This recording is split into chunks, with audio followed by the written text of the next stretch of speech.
Hello and welcome to the new episode of the podcast. So, we'll be taking a deep dive today into the Indian space industry, and our today's guest really doesn't require any introduction because he's a very favorite guest of this podcast. And a lot of people personally messaged me that the previous episode with Dr. Chaitanya Giri was excellent one. I think not only the people from the European space industry or the Indian space industry, but even the people from United States as well message me. Some of them, are knowing me for quite a while now. And the most important part of the previous podcast was that giving a ground reality check on the things, which I feel as a consultant and analyst, or as even a journalist, this is our duty as a professional in this sector. Otherwise, if you do not give a ground reality check, it becomes a propaganda. And I think that's something people really loved about Dr. Chaitanya Giri in the previous episodes. And without any delay, I would like to welcome him again. He's the returning guest for the third time on this series. So welcome back, Dr. Chaitanya Giri. Thank you, Omkar. It's a pleasure, and it's always fun to come back to your podcast. I love, talking to you. I love coming back again and again to your audience, to your listeners, and it's a privilege. Thank you. Absolutely. I'm also great to always have you on the podcast because it's really fun to converse with someone, uh, where we can give a ground reality check on the things rather than just talking about stories and the fluff. Because a fluff is something that we generally speak on a lot of times on and off. But I think giving a ground reality check is something very few people give. Similarly, in France, we have. The think tank person. I think I recorded a podcast with him previously. His name is Pierre Leone, one of the persons in the European space industry who really speaks and gives a granulity check to a lot of European companies actually. And I think we really need this kind of individuals like you as well. In each and every continent, so that the country progresses, the continent has a much more wider perspective and a reality check on these things. Because without having a constructive criticism, I believe there is no space for improvisation. We need to have a criticism. Without that, the improvisation cannot happen. So, now we'll take a jump into the topic. So, this topic is Indian space industry, poised for breakthrough or bursting the bubble.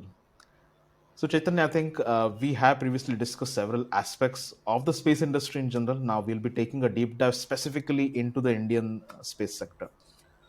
And as per our discussion, through on and off the podcast as well, so, according to the recent sources, India's current share in the global space economy is approximately somewhere between 2 to 3%, with the global market valued at around, I would say, 8 billion. That's the kind of statistics we received from several sources. So, from your perspective, how real is this, or how realistic is this approach to mention such stats or such figures in the market? Omkar, one of the greatest ironies of the space sector is that apart from a couple of consulting firm reports who are who voluntarily measure the magnitude of the space economy, there is no multilateral intergovernmental effort undertaken to really measure the magnitude of the global space economy. Like for instance, in Europe, you have the OECD, which does a lot of economic statistics. Then it is possible through the World Bank, it is possible through the Asian Development Bank here in Asia. But I don't see any of these banks or any of these intergovernmental organizations carrying out space economic studies on a yearly basis. And that is where I feel the lacuna lies. So I don't want to name this particular consulting firm, but its reports are really wonderfully laid out. The numbers are believable to a great extent, but are they dependable? I don't think so. And the problem here in India has been that many of our governmental press briefings as well as governmental reports quote that number. So you see Indian ministers quoting that number, you see Indian Space Agency professionals quoting those numbers, but without any veracity, without putting in any effort from our side of ensuring that these numbers are correct. Now, how have we come to a conclusion that India is only 2% of the Yes. global space economy? What were the methods? What were the methodologies? Uh, I- I'm not denying these numbers, but I'm quite curious about the methodologies used. So, being an analyst, being a journalist, being a scientist, you should be curious about the methodologies used. So it's a natural curiosity for one to have. So such a curiosity is not often shared by politicians or shared by Absolutely. somebody who are representing an institution. Because if you want to give out a number and if people are ready to take that number on face value, let's proceed with whatever it is right now. Let's proceed with the status quo. But if we really want to measure the might of the Indian space economy, then you'll have to undertake analysis. Now, has the Indian space ecosystem undertaken any of these analysis? Unfortunately, no. What has been happening is that several consulting firms, many from the big four, have been contributing with their analysis on the prospects of the Indian space ecosystem. They too have been quoting this number, the 2% number. And that is where the problem lies, that there is a number, uh, just like the founder of cryptocurrency, the Japanese name, I forget the name of the person, but that whether that person exists or not is not known. Absolutely. The Satoshi guy. Yeah. So we don't know that. We don't know that. Exactly the same way, we don't know where this number has come out from. Yes. So verifying this number is very important. And why is that? Why is that veracity needed? Because number one, we Indian space program, even if it is now triplicated, you have a military space program, you have a commercial space program, a civilian space program. You need to know what kind of impact it is making on your economy. Yes. No, I don't want to hear ISRO chairman coming and saying that for every rupee invested, ISRO is giving back so and so many rupees. I don't want to hear that. I want to know more about it. So, as an industry analyst, I want to know more from an econometrician. I want to know from an space economy analyst that this is the real value of the Indian space sector. This is the Absolutely. real value that it can bring downstream into state governments. This is the value that it can generate once state governments provide such certain kind of services to citizens through municipal corporations, let's say through other kinds of downstream services that are possible through uh, new age special Yes. purpose vehicles that several governments have been creating in here in India. State governments have been creating. So I want to know the real impact, and for that real impact assessment, you need to know real numbers. Uh, Unfortunately, that's not happening. So somebody, let's say in the Indian Institute of Managements here in India, somebody from the Indian School of Businesses, or any of the big private business schools should come together and help in carrying out a statistical survey of the real worth of Indian space economy.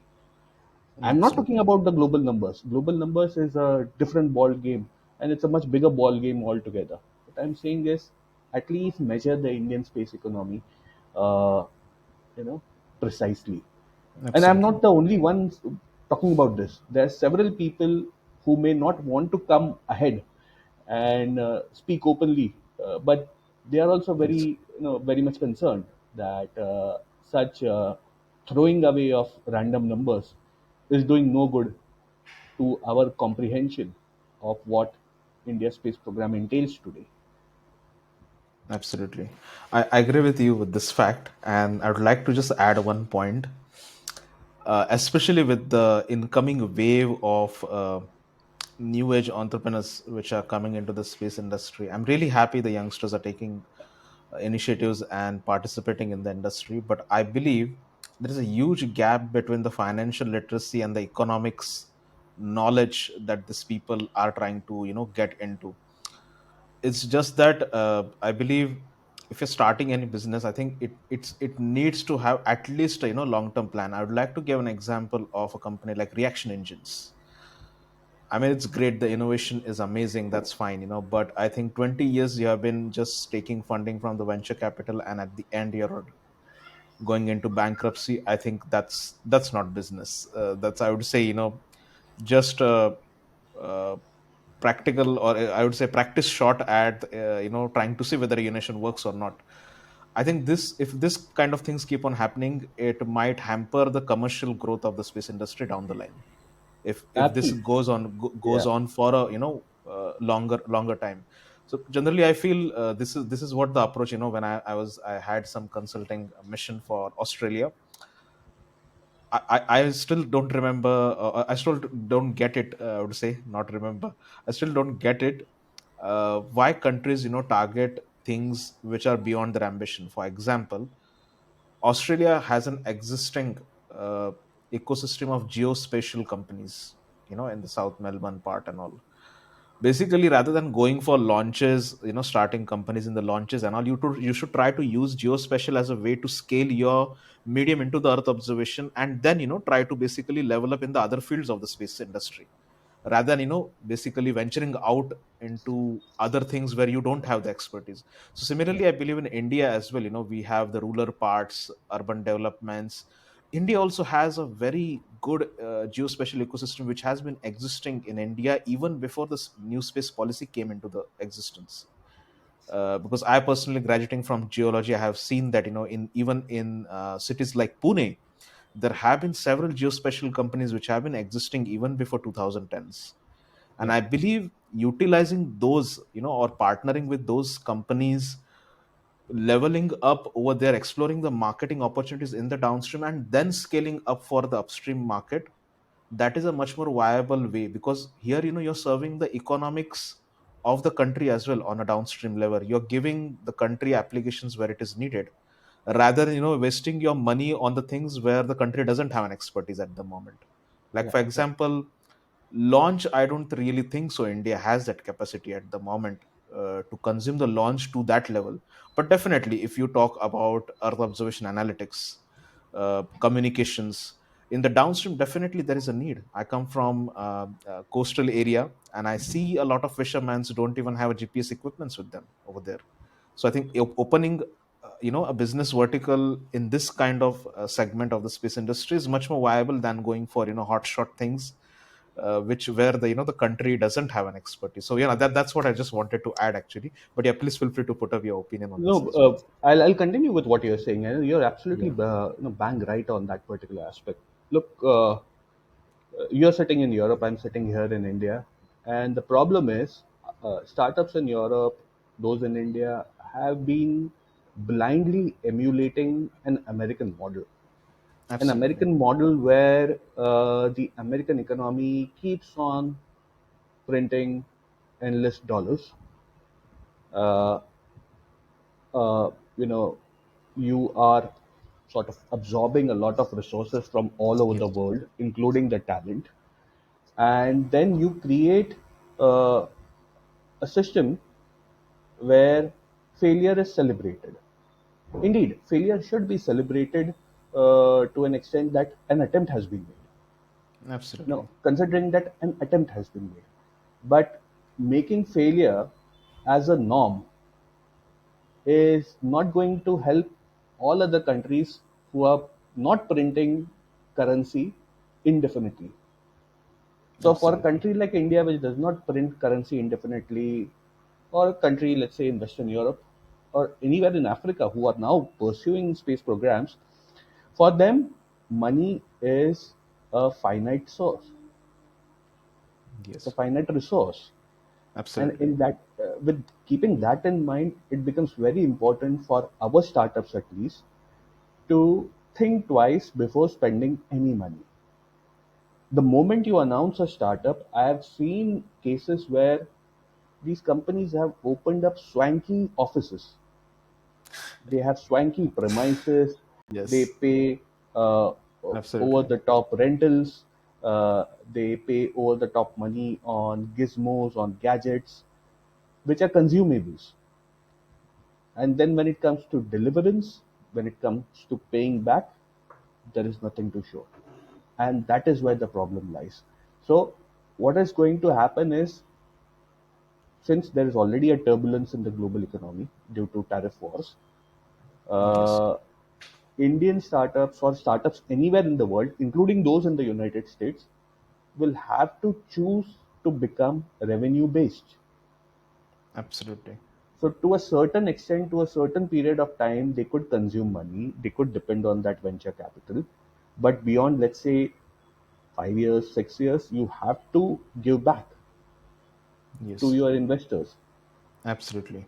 And that has been the worry here in India. Why private sector hasn't been keen in investing? Because they are not they're not eager to fund somebody else's pipe dream. There's a difference between a dream or an ambition or a targeted ambition and a pipe dream.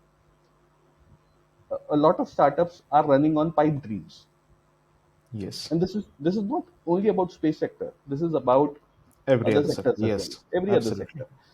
So that's the reason why it is very important to understand the economic landscape of the ecosystem and Yes, understand who's really contributing to it, who's bringing revenues, who's yes, generating, who's churning that wheel of revenue. I And agree. I'm not even talking about profits. Yes, that is And true. making a real social, real economic impact on ground. So Absolutely.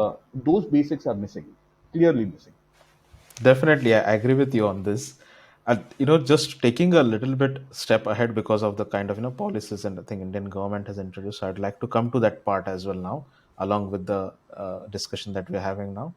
So the Indian government has introduced policies like the Indian Space Policy since 2023, and established organizations like or departments like InSpace to promote private sector participation. So, from your perspective, are these initiatives sufficient to propel India towards its ambitious space economy goals? See, opening one government office is never going to fulfill your country's ambitions. I 100% agree with So, you. Yeah. InSpace for me is a government office. Yes, It's a facilitator to an extent. As somebody who has both a facilitator's role as well as a regulator's role. And down the line, I've just written for Observer Research Foundation that there might be there might be instances where such a dual role, although it has been designed well, but there might be instances where the institution might get accused of conflict of interest. So it's a landmine that you have already planted by assuming that particular role. And having said that, it's not just about promoting private sector participation. Who are you to let them participate? It is people's program. It is the program of both the yes, poor people of India and the rich people of India and the middle class of India. It's a space program for all. You and yes, I, we come from middle classes. We aspire to be in the space sector. We are working in the space sector to a great extent. yes, There are people, the founder of the space program here in India, to a great extent, Sarabhai, he came from a really well-to-do family, a family who yes, was generationally wealthy in that sense. yes, And then you have somebody who came from a really impoverished background, like an ABJ Abdul Kalam. absolutely. So, so and whenever there is a new chairman, ISRO chairman, who comes and assumes the chair, uh, you have a backstory about that chairman. Yes, Yeah, and that backstory is communicated to us because it is supposedly inspiring. yes, So, So the government is nobody to let private sector participate. It will have to be the norm of the day, is the norm of the future, is that space program cannot continue only with the space agency that the government Yes. has built by itself, and the space sector cannot continue without uh, a full-fledged, you know, role and share of the private sector in the space program. So, having Yes. said that, the Indian Space Policy 2023 is just the first step of what is going to happen in the near future. Why is that? Absolutely. Because the space policy was created in a very Mm. uh, legally placatory tone, where all the major possibilities were taken into consideration in drafting that particular document. But then, what do you Yes. do when you have black swan events? So, Yeah. the tariff war, which is ongoing right now, is a black swan event. What happens next if there are, compounding damages, monetary damages that our space sector is accruing because of tariffs? Yes. What, has the Indian space policy taken into consideration that there is a need for Atmanirbhar Bharat? There is a need for a global supply chain that is securely coming to India. Yeah. Only recently, ISRO chairman spoke about, just 2 weeks ago, ISRO chairman spoke about the need for building electronics, space grade electronics in India to an extent that has not been possible until now, which means Yes. which means there is a danger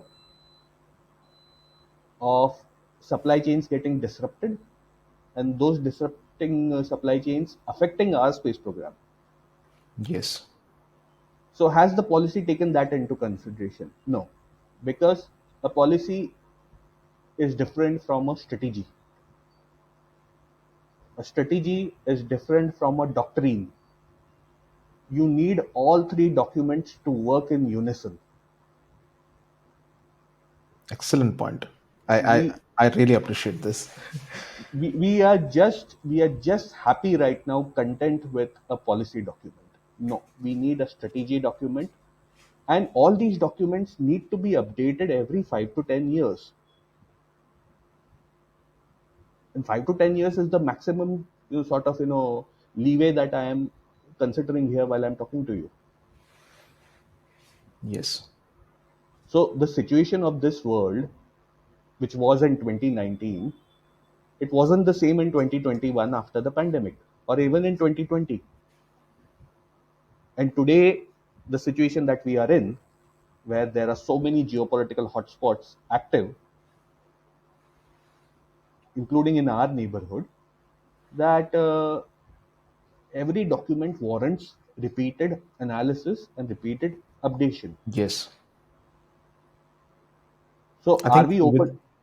Yeah, just to add, I think with every year, I think the way things are changing, or at least every 2 years, it should be updated because I think the tech requirements also changes every year as per the Absolutely, scenarios. Yeah, absolutely. And we are in a phase where the tech is evolving in such a rapid manner that, let's imagine AI used in geospatial imaging.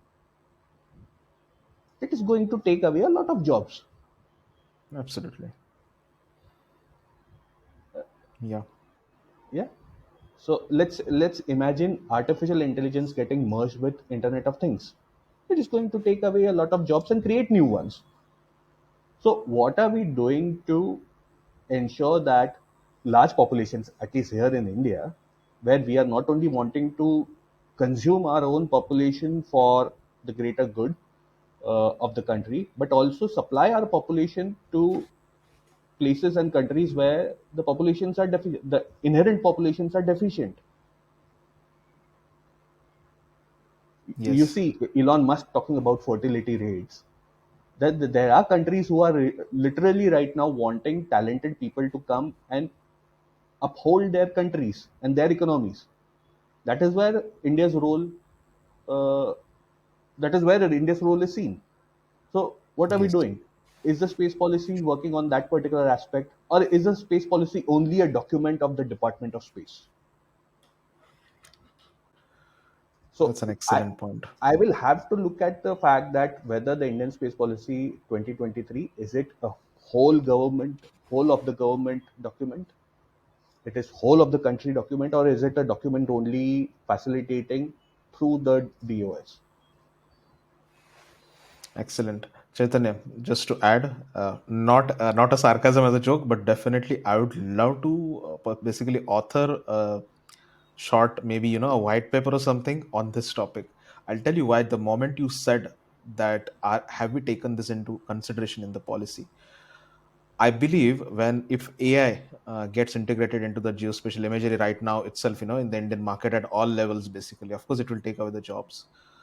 But the people who have studied traditionally through the bachelor's degree, and all, over there also things needs to be updated. I'll tell you, I studied at the Ferguson College.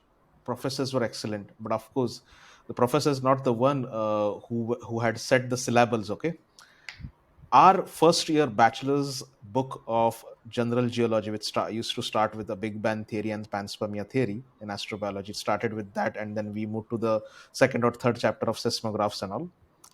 The instrument that was shown to us was the one which was used back 200 years ago with a pencil, like a seismograph, while in 2011 and 12 itself things had been digitized, and we didn't see those things until I passed out of masters and went for my internship program at the National Institute of Ocean Technology at the Ministry of Earth Science.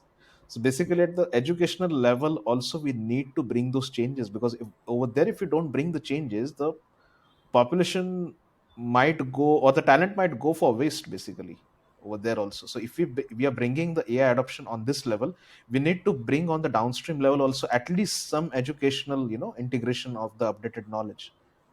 That's what I Absolutely. believe. So the space policy document is assuming that there is a bright talent embedded within the larger populace of the country. Yeah. It will come forward and we will help those who come forward. But it is not a proactive document which will go and augment the educational content within universities and in the school systems. So that's Yes. where the lacuna is. Now, you can have two opinions. You can have differing opinions whether a space policy document should have those kind of clauses within it, articles within it. But for me, my aspiration Yes. is that if my youngster is not getting trained in schools and in universities, what is the point? Yes. Is the Indian space ecosystem only made of those 100, 200 companies? The, shouldn't it aspire to have more companies within it? Shouldn't it aspire to Yes. have better equipped academic institutions contributing in a creative way, in an innovative fashion? Yes. So we'll have to get over these, very narrow-minded understandings of what exactly a space sector is, what exactly a startup is, what exactly Yes. an incubator is, uh, and favoritism is something that we need to come over. Favoritism is going Yes. to take the entire space program into a ditch, be it for any country. Yes. Also, you spoke about the tariff. So I would like to just touch upon that part as well, briefly. Then we'll continue with the conversation that we are speaking about as well. So countries like USA and China have substantial investments, and have established infrastructures as well in the space sector. So, how does India's plan account for the competitive advantages held by these nations? Like, are there any strategies laid out? Are there any plans laid out to basically at least have, for example, like China is a neighboring country. Of course, there's a excellent diplomatic, talks and all always go on through some other events. But are we in a position to basically have that competitive advantage when it comes to border controls and all? Like, because I personally feel we didn't even had a dedicated Indian military satellites for certain operations. I personally feel every force should have something or the other, uh, including the police force as well, because there are a lot of I mean, coastal guards as well, especially coastal guard. I mean, like Indian Navy didn't had satellite, applications. So I think Coast Guard is a far fetched thing. We are lacking over here, but as opposed to that, our neighboring nations are far more basically advanced in those segment. And it's not that we don't have the capacity. By the way, we have the capacity as a country. There's an absolute amazing level of capacities that we have. So, from your perspective, are there any strategies laid out, or what is the basically update from your perspective on these things? So, from what has been happening since the past 5 to 6 months, I don't see any strategy at play right now. It's a wait and watch, because number one, you can't match with the United States. Number two, you can't match with even the Chinese. The Yes, kind of percolation that has happened within China, where right from the Chinese Communist Party to the Central Military Commission to the State Council to provincial governments to municipal corporations, everybody is participating in the space program in China. Is that the case here yes, in India? No, that's not the no, case. it's not. Uh, Only recently you've had a Ministry of Earth Science, which is a classical consumer of space-based data sets. Only recently they've been able to have their solo satellite. So things have been that slow for us. Uh, and if you compare the same with the United States, the NOAA, which is their Met agency, Yes, NOAA has been having their own fleet of satellites for so many years now. yes, So, in sheer numbers of space launch vehicles, in sheer number of satellites, in sheer number of downstream absorption capacity, for data absorption capacity, they are way ahead than us. Uh, and we could have competed in that space, especially with China, if not the United States, had we had a more ambitious and industrious understanding of the space program. right. Whereas it was too socialist in nature, it was too top down in nature, where ISRO did everything and it was delivered to everybody, and ISRO did not take any efforts for everybody else to understand it, understand the kind of data that is getting delivered. Yes, And that's the reason why you have a lot of state governments today, municipal corporations, purchasing geospatial data from global markets and not buying anything from ISRO.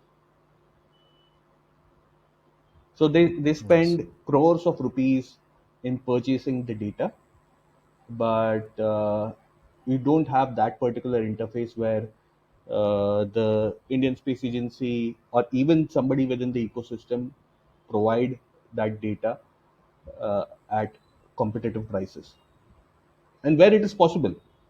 I'm not saying that these kind of services are not available. Yes, there are geospatial companies in India who have been here for a very long time. You just acknowledge that fact. They have been working with the state governments, but it is not enough. yes, Every state government here in India should be having a space policy of their own, a yes, space protocol of their own, if not policy. And what do I yes, mean by protocol? Protocol means that, okay, let's say within the state government of Maharashtra, you have an irrigation department, you have a forestry department, you have a road and shipping networks department. Everybody have their own use cases. There's always something or else happening. You have such a big requirement for urban management. You have such a big requirement for rural management. Why not use space-based data sets for efficient governance? yes, There are, you pay taxes directly and indirectly through income tax, through goods and service taxes. Uh, there is ample amount of revenue that can be generated by providing services that increase the overall efficiency of the country. Yes. So efficiency is actually a competitive advantage for us if we do it correctly, but we are not. And like you said, you if here in India, if you have 5 to 10 major startups, all of them engaging in building a rocket, and none of their rockets are flying. It's been 6 years now. Something is wrong. I Yes. want them to succeed. I want them to keep launching satellites. But I also want the satellite manufacturers, I want the end user to realize that there is a use case for me. I just don't want to be at awe of that particular startup which is launching the rocket. I don't want to be at awe looking at a company showcasing their product in a industry exhibition. I want to be at Yes. awe where a common man sitting in his or her own shop, a common person, is benefiting from these services. Yes. His or her lives are getting better. Absolutely. And rather than depending on similar services that are coming from elsewhere. So that is the true Atmanirbharta, which we haven't yet thought of through as of now. So our Yes. competitive advantage is that we have the numbers, we have the richness of data available to us. Yes. We should convert those numbers, the large quantum that we are, into bringing efficiency. And once we bring efficiency into our own systems, using space only as a tool. I'm not saying space is the final frontier. Space is not the final frontier. Although there are so many articles who write start with that word, space is the final frontier. No, space is not the final frontier. Absolutely. I For a think, country like ours, or for countries who are yeah. wanting to emulate us, like those in global south, for them efficiency is the final frontier. Yes. I don't have to do anything with Mars, going to Mars or going to the moon. If my lives here are, uh, you know, Yes. they're not, in prim and proper condition. Yes, I think it's very important to first scale the capacities or the capabilities that we have. I Yeah. mean, you mentioned about the irrigation thing. I'd like to mention this case. I don't exactly remember, but because it's almost now 13 years, almost since I passed out from bachelor's, 13, 14 years, I think. But when I specialized in geology, I think in the third year, but we started, working on a deep level since second year bachelor's only. So there was a case in Pune. I think I don't exactly remember it were, but I think there's a place called as Katras nearby the Pune city. I think it's somewhere there. There was a small hill, and for ages people have been consuming the groundwater from there, and suddenly a lot of people started falling ill. No one was knowing what was happening exactly, and then finally, after several surveys, research, I mean, just imagine the amount of manpower investment that went into it basically. But this could have been done by satellite as well. That's what I'm trying to tell. So what happened is, like, a lot of research and the survey, after that they got to know that there was a dumping site, waste dumping site somewhere nearby the Katat city. And because the of the dump that was happening, it created kind of a, I think, a poisonous liquid which interfered with the aquifers in the groundwater, and that's the reason the groundwater fully got contaminated. Yeah. So Yeah. when the people were consuming it, they basically started falling ill. A lot of people even died actually because of that, an unfortunate incident this happened. But what I'm trying to say is, like, as you mentioned, that if every department in the Indian government or the institutions, if they have access to the satellite data, Yeah. things would be so quick and easy. I mean, it's not only about saving the lives of the people, it's kind of eliminating the threat even before it comes. I mean, if I'll they give you an have a example. 24/7. Yeah, yeah, proceed, I'll give please. you another example of this. Uh, just few days ago, I was scrolling through social media. I came across pictures of 2 or 3 countries. Uh, I won't name the countries, but uh, and those were small snippets, 10, 15-second snippets, which were showing very beautiful, clean streets, Uh, there were very good traffic conditions. Uh, the layout of the cities, the layout of the footpaths, everything was really prim and proper. And none of these countries are have economies which are more than $500 billion. Okay, here you have India, which is now $4.5 trillion economy, the third biggest economy on the planet. Uh, uh, Nobody acknowledges it per se here in India because we are not loud mouthed in that sense. But in all aspects, we are a superpower. But even then, our cities are suffering. We are suffering Yes. from mismanagement. We are suffering from inefficiencies. So Yes. countries who are less than $500 billion but with very clean, prim, proper cities, and here you have a $4 trillion economy with cities that look like as if there has been uh, uh, a nuclear fallout. I agree with you. What do you do with that? What do you do with that? So you need Yeah. to bring efficiency, you need to better the quality of living, you need to better the cost of living of in this country. You need to depopulate our cities, make satellite cities in the vicinity, make them cleaner, make them greener. uh, Yes. that is what your focus should be on. And I don't see, coming back to your question, the Indian Space Policy 2023 or India using its space program and its space capacities to the utmost of its advantages. I don't see it happening. Yes. Yeah, I believe there's an interdisciplinary approach of integrating That's things missing. missing. That's Yes, missing. It's very exactly. That's what. engineering heavy. It's very engineering Yes. heavy. And as we began this podcast, it's also not doing well in the economics terms. Yes. Absolutely. One more question, kind of from a global perspective, I would say. So achieving a significant global market share about India that we mentioned, like 2%, requires significant or substantial infrastructure and technology investment from all aspects. So are there any detailed plans or allocated budget to support this kind of growth? Or basically, I'm talking about finances, but I would also like to know a perspective on, are there even think tanks or any policy push that is happening from the people who are outside of the government, at least?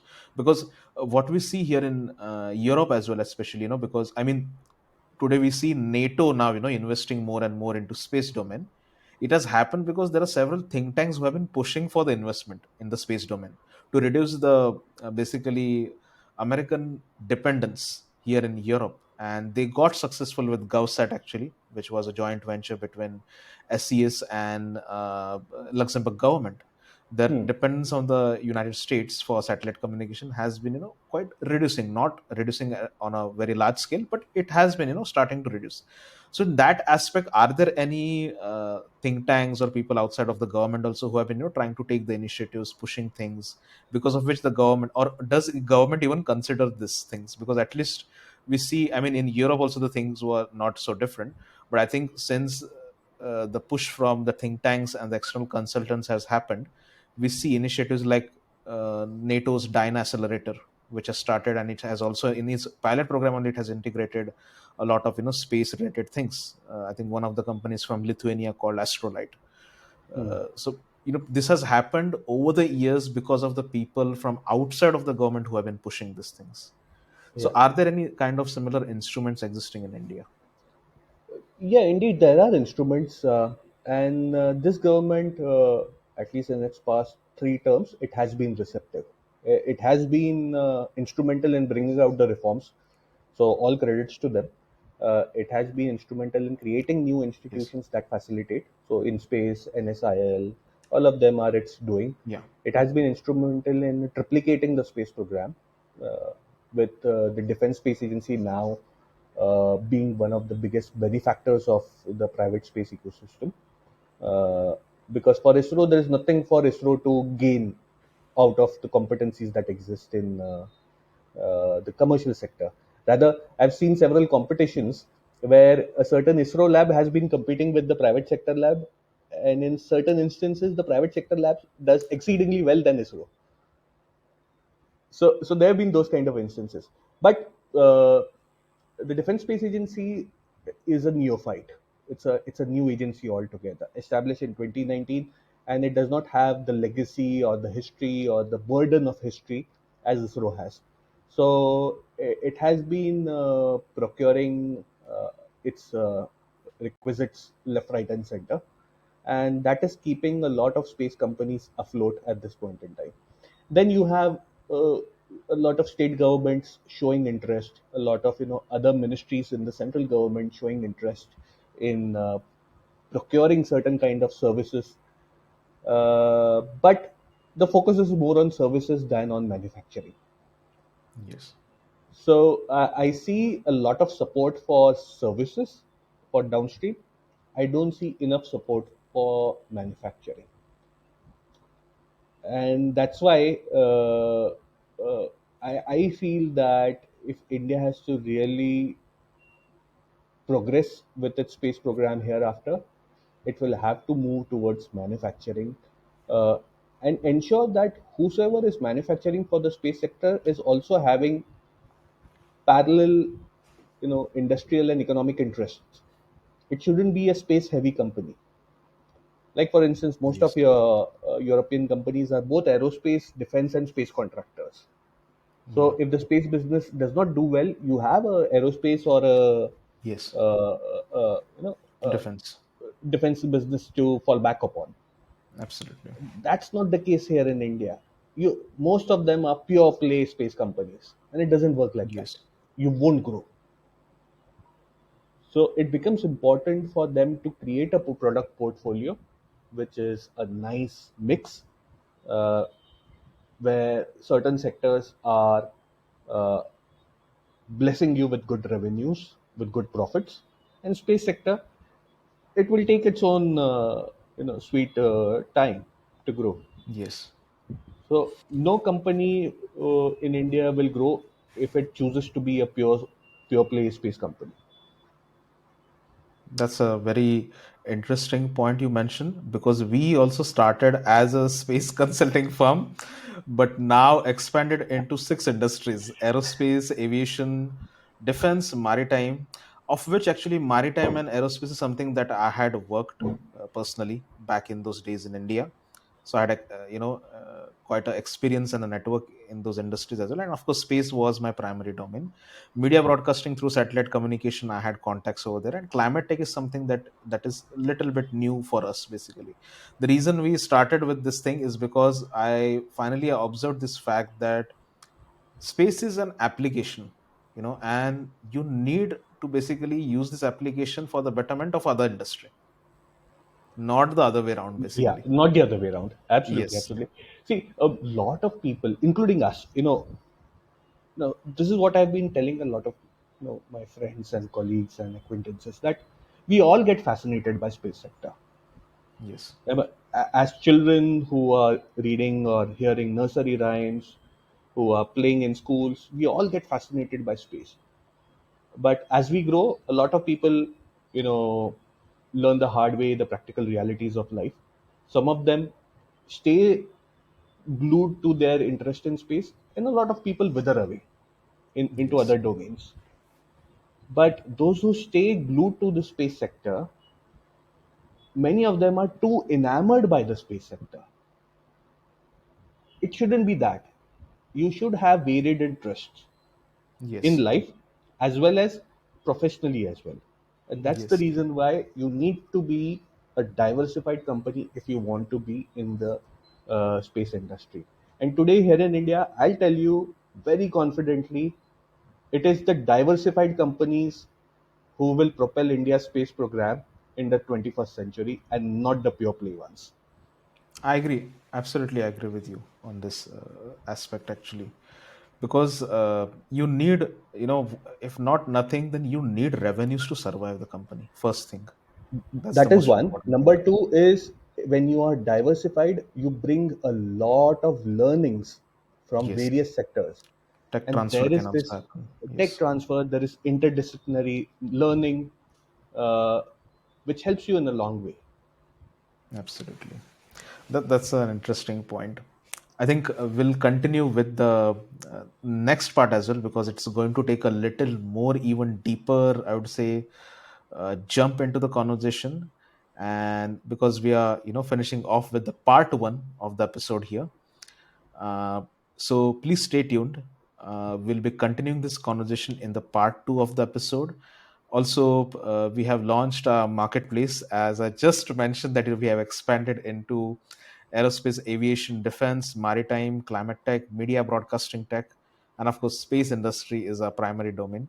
So do not forget to log on to marketplace.accessapp.space to check out how we connect the buyers and the suppliers globally from several parts of the world, how we make the supply chain access much more easy. Along with that, we also provide visibility and transparency through our marketing and the sales channel as well. So please log on to the website and try to see our services and how it can help you and your company to level up the business at a global scale. We'll be back with the part two of the episode very soon. Thank you very much.